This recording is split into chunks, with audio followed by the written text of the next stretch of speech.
करतायत अशी टीका गिरीश महाजन यांनी केलेली आहे।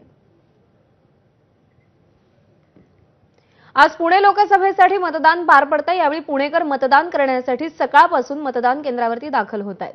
तसंच या मतदान केंद्रावर ज्येष्ठ नागरिकांनीही मतदानाचा हक्क बजावला। प्रत्येकाने मतदान करावं असं आवाहन एका आजोबांनी केलंय, पाहूया।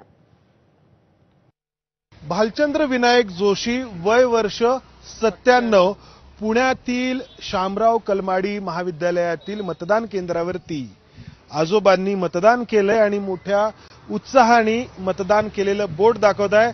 काका, कितवं मतदान आहे, काय आठवतंय? म्हणजे किती वर्ष तुम्ही मतदान करत असणार आहात? हे कितव्यांदा मतदान करतात लोकसभेसाठी, काय आठवतंय का? पहिल्यापासूनच, पहिल्या लोकसभेपासून करताय? 20 वर्षांपासून करतोय। अच्छा।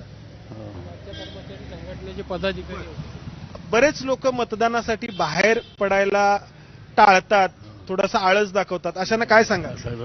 असं करायला नको, आपला हक्क तो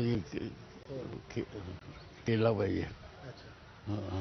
बदल होतो तुम्हाला अपेक्षित असं वाटतं तुम्हाला? लोकांना काय सांगाल? एका मताने सुद्धा फरक पडतो? फरक पडतो एका मताने सुद्धा। सगळ्यांनी मतदान केलंच पाहिजे असं वाटतं। आता हे काही सुरू आहे तर त्याबद्दल काय वाटतं? कोण अधिक चांगल्या प्रकारे सरकार चालवू शकेल किंवा कोणाच्या मध्ये ती क्षमता आहे असं वाटतं तुम्हाला? मोदी शिवाय तर कोणी दिसत नाही आहे, एकटाच आहे ते काही करणार आहे।